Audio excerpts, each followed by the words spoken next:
Depuis près de 2 mois, leur vie a basculé, alors qu'ils avaient laissé leur fils aîné, Émile, chez ses grands-parents au Auvernais pour le début des vacances. Colomban et Marie ont eu la douleur de voir le petit garçon de 2 ans et demi disparaître mystérieusement.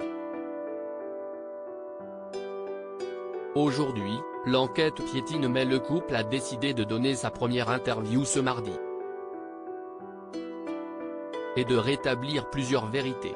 Plongés dans un cauchemar depuis la disparition mystérieuse de leur fils Émile, 2 ans et demi, le 8 juillet dernier, ses parents, Colomban et Marie, ont vu brutalement l'attention de la presse se braquer sur eux ces dernières semaines.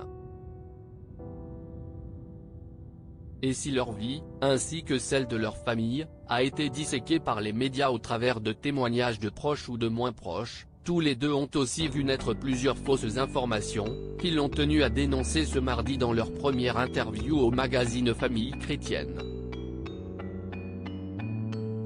Notamment au sujet de leur comportement, juste après la disparition. Selon certains témoins, le père du petit garçon avait intrigué par ses habits inadaptés à une battue et son attitude calme, fumant la pipe en retrait. Une image non conforme à la réalité, selon Marie, indignée. Il est faux, par exemple, que Colomban a fait les battues avec un pantalon de ville et un col roulé. Il avait un jean troué et un pull parce que le matin, à 7 heures, il fait froid, surtout quand on manque cruellement de sommeil. A-t-elle rappelé dans l'interview. Il faut dire que les premiers jours avaient été difficiles. Juste après la disparition du petit garçon, les gendarmes avaient ratissé les environs jusqu'à 2 heures du matin, selon les parents, et avaient ensuite organisé d'immenses battues autour du village, aidés de nombreux bénévoles.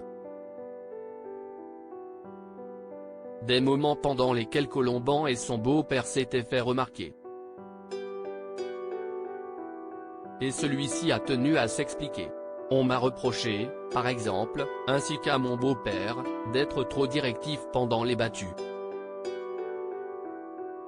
Parfois, il n'y avait pas de gendarmes avec les volontaires et il fallait bien guider les gens pour avancer en ligne sur des reliefs compliqués. Notre angoisse de père et grand-père était qu'on passe à côté d'Émile sans le voir. N'importe qui aurait pu le comprendre, s'agace-t-il en effet dans l'interview.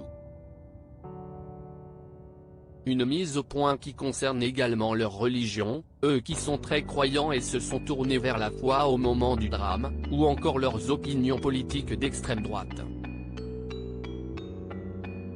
Et qui doit leur faire du bien, après 2 mois d'un profond silence et d'une vie loin des médias.